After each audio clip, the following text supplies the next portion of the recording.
नमस्कार दोस्तों, आप पढ़ रहे हैं कक्षा 11वीं एनसीईआरटी इंग्लिश, जिसमें आज हम पढ़ेंगे स्नैपशॉट्स बुक का lesson 8 the tale of Melon City. तो देखिए, इस लेसन के 3 इंपॉर्टेंट क्वेश्चन आंसर तो हम कर चुके हैं। आगे आज 3 और इंपॉर्टेंट क्वेश्चन करने वाले हैं, तो ध्यान से समझना। सबसे पहले चौथा इंपॉर्टेंट क्वेश्चन ये करेंगे, उसके बाद 5वां इंपॉर्टेंट क्वेश्चन ये करेंगे और 6वां इंपॉर्टेंट क्वेश्चन ये करेंगे। तो ध्यान से समझना। तो देखिए, चौथा question, how did the workman, how यानी किस प्रकार से, वर्कमैन यानी मजदूरों की बात हो रही है, तो मजदूरों ने किस प्रकार से एस्केप यानी बचाया, देमसेल्व्स यानी अपने आप को, फ्रॉम यानी से, और बीइंग हैंग्ड। देखिए, हैंग का मतलब होता है फांसी देना या फांसी लटकाना। तो फांसी लटकने से मजदूरों ने अपने आप को किस प्रकार से बचाया, ये क्वेश्चन पूछा गया है कि मजदूरों ने फांसी पर लटकने से अपने आप को किस प्रकार से बचाया। तो देखिए, चैप्टर में हमने आपको बताया था कि जब निर्माताओं का जो मुखिया होता है पूरा दोष लगा देता है मजदूरों पर, तो मजदूर भी तर्क देते हैं और मजदूर ये कहते हैं कि इसमें ईंटों की साइज गलत थी, इसमें हमारा कोई दोष नहीं है। इसके लिए राजमिस्त्रियों को दोषी ठहराया जाना चाहिए और उन्हें ही सजा देनी चाहिए। तो देखिए, आंसर बताया गया है कि मजदूरों ने तर्क दिया कि ईंटों की साइज गलत थी, तो राजा ने फिर इसके बदले राजमिस्त्रियों को फांसी लटकाने का फैसला किया। इस तरह मजदूरों ने फांसी पर लटकने से अपने आप को बचा लिया।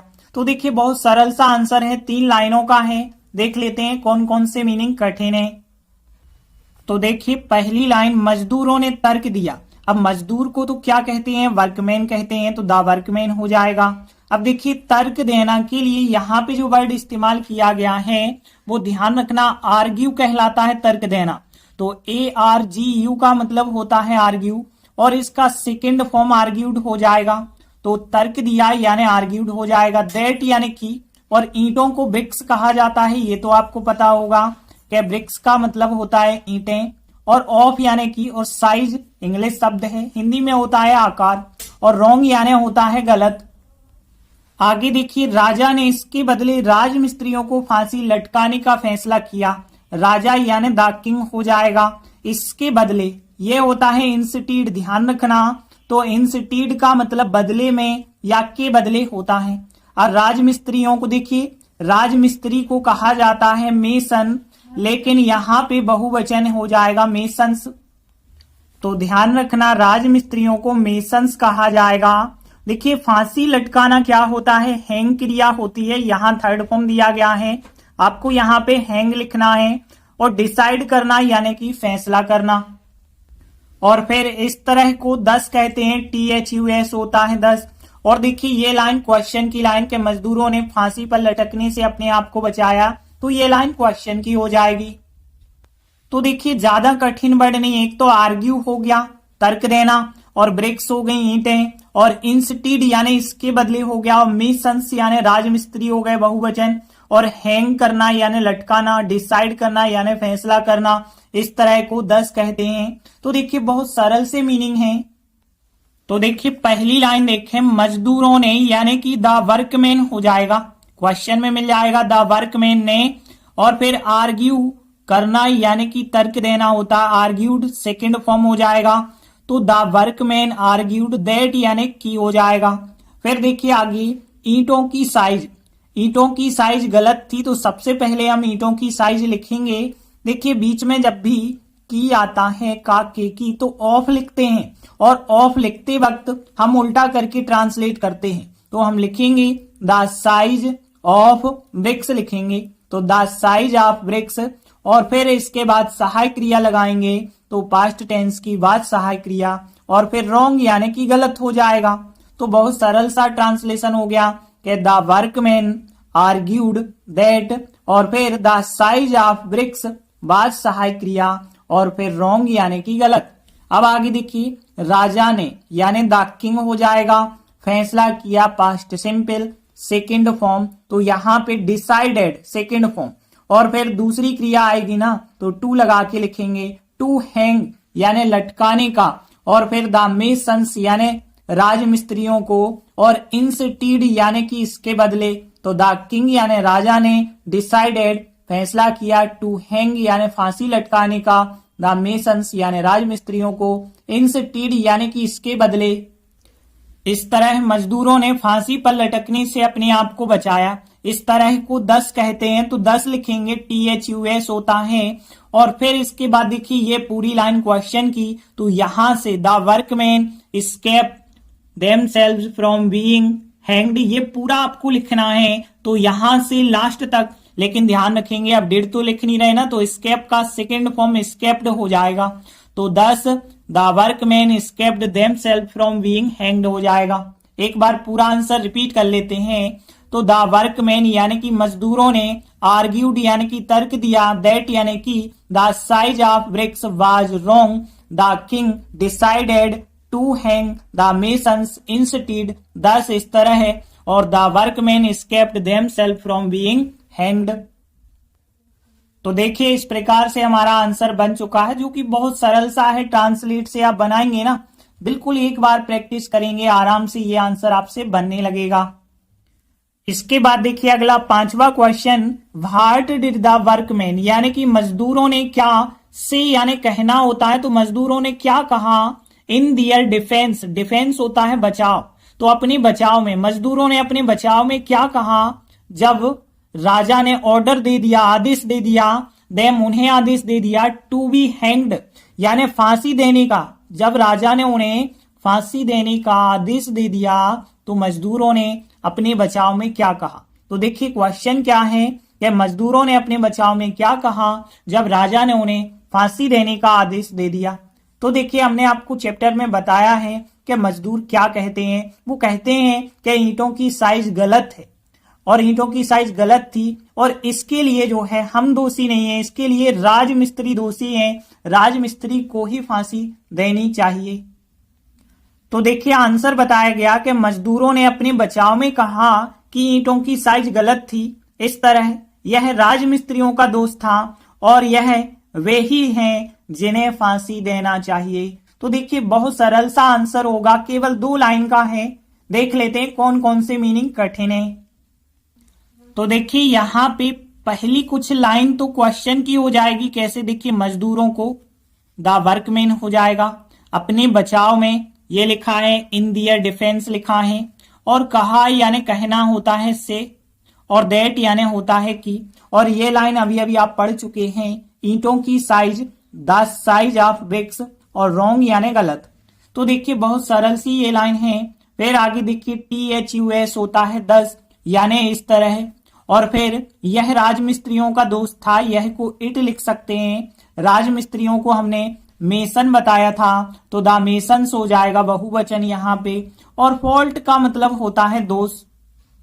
तो ध्यान रखना है FAULT फॉल्ट का मतलब होता है दोष, और फिर एंड हो जाएगा, यह यानी फिर इट लिख सकते हैं, दी यानी कि वे ही, और फिर जिन्हें होता है हु यानी जो या जिन्हें, और फांसी देना आपको पता है हैंग क्रिया होती है, चाहिए वाला वाक्य यानी शुड लगा के बना देंगे। तो देखिए ज्यादा कठिन मीनिंग इसमें भी नहीं है। कौन से, एक तो फॉल्ट देखा, बाकी ब्रिक्स पता है आपको, मेसन्स पता है, THUS 10 भी आपको पता है, सभी मीनिंग पता है।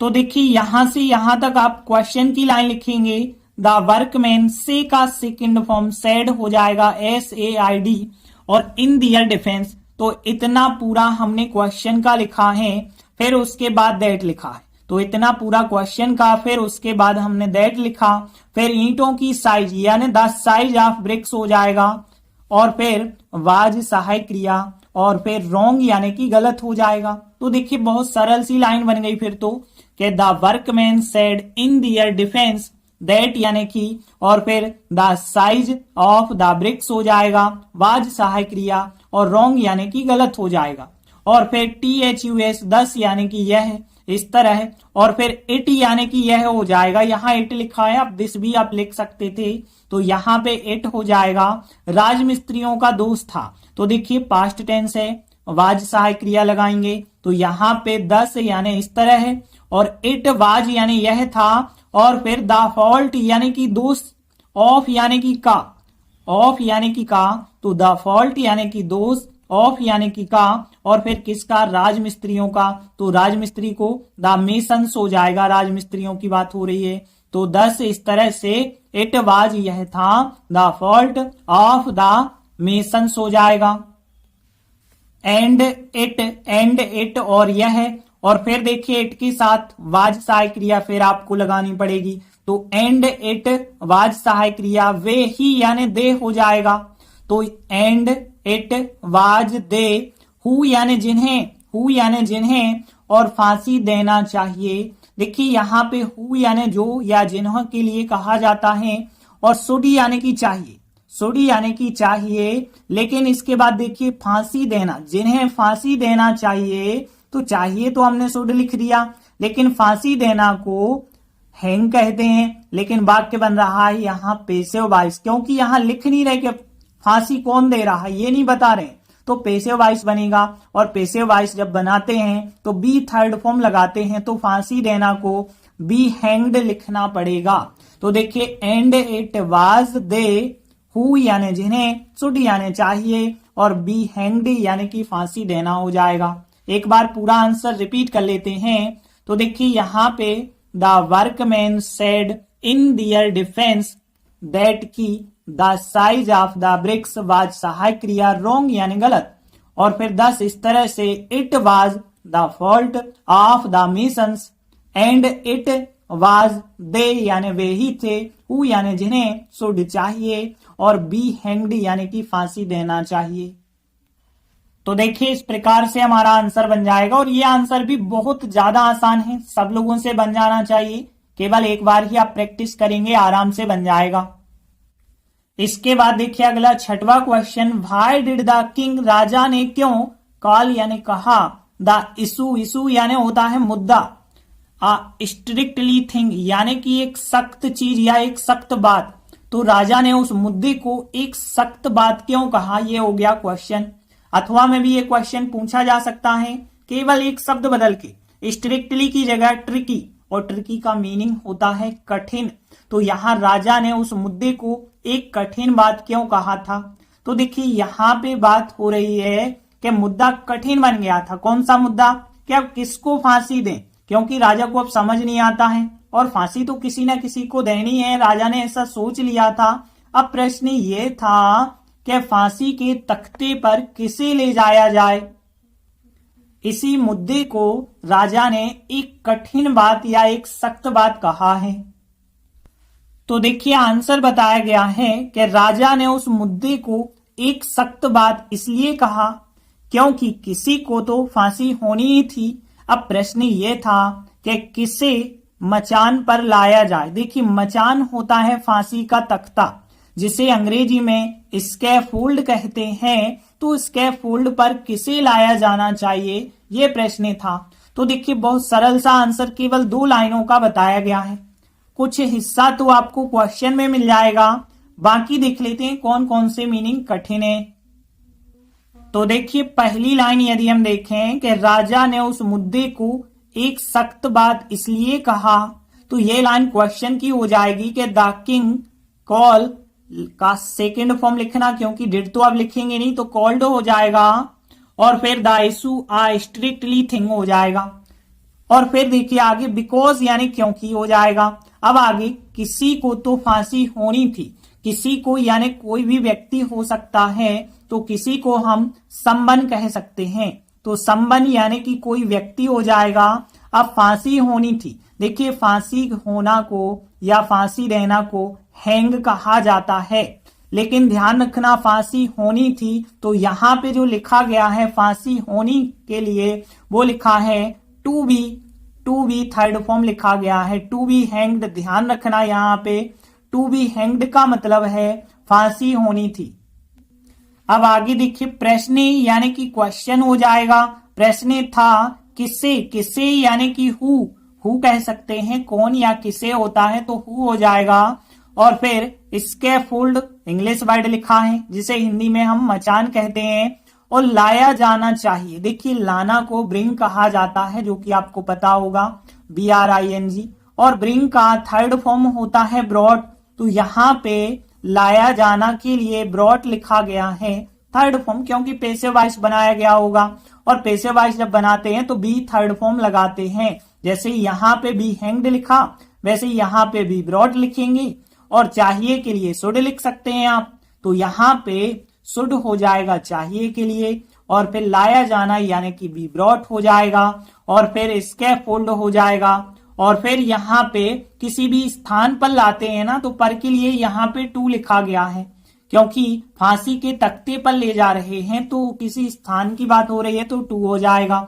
अब देखिए यहाँ पे पहली लाइन देखें तो ये लाइन यहाँ पे आधी लाइन क्वेश्चन की हो गई कि the king called the issue strictly thing. Strictly की जगह आप ट्रिकी भी लिख सकते हैं। तो इतना हो गया क्वेश्चन का। फिर बिकॉज यानी क्योंकि हो जाएगा, तो बिकॉज यानी क्योंकि हो गया और संबंध यानी किसी को, संबंध यानी किसी को तो और फिर संबंध के साथ वाज सहायक क्रिया लगाएंगे और फिर टू बी हैंग्ड यानी कि फांसी होनी थी या फांसी दी जानी थी। तो यहाँ पे बहुत सरल सा ट्रांसलेट हो गया कि यहां से यहां तक क्वेश्चन की लाइन कॉल्ड लिख के फिर बिकॉज संबंध वाज फिर टू बी हैंग्ड यानी फांसी होनी थी। अब देखिए आगे द क्वेश्चन यानी कि प्रश्न और वाज सहायक क्रिया लगाएंगे। तो द क्वेश्चन वाज प्रश्न था और फिर हु यानी कि किसे, तो द क्वेश्चन वाज हु यानी किसे। अब देखिए चाहिए वाला वाक्य शुड लगा के बनाना पड़ेगा, तो शुड यानी चाहिए लेकिन शुड के साथ आपको बी थर्ड फॉर्म लगाना पड़ेगा क्योंकि पैसिव वॉइस बनाया गया है। तो बी ब्रॉट यानी लाया जाना चाहिए, तो हमने आपको बताया है कि बी थर्ड फॉर्म यानी बी ब्रॉट लिखेंगे और फिर टू लगा के टू द स्कैफोल्ड यानी कि स्कैफोल्ड पर लाया जाना चाहिए। तो the question was who should फिर बी ब्रॉट यानी लाया जाना चाहिए और टू द स्कैफोल्ड। एक बार पूरा आंसर रिपीट कर लेते हैं। The king called the issue strictly thing, strictly या फिर ट्रिकी आप लिखेंगे और फिर बिकॉज क्योंकि संबंध वाज टू बी हैंग्ड और फिर the question was who should be brought और टू द स्कैफोल्ड। तो देखिए इस प्रकार से हमारा आंसर बन जाएगा और ये आंसर भी बहुत आसान है, एक बार ही आप प्रैक्टिस करेंगे ना तो आराम से बन जाएगा। तो आज हमने 3 इंपॉर्टेंट क्वेश्चन किए जो कि बहुत आसान थे, ये सब आपसे बन जाएंगे। बाकी बचे क्वेश्चन आगे के वीडियो में करेंगे। तब तक के लिए धन्यवाद।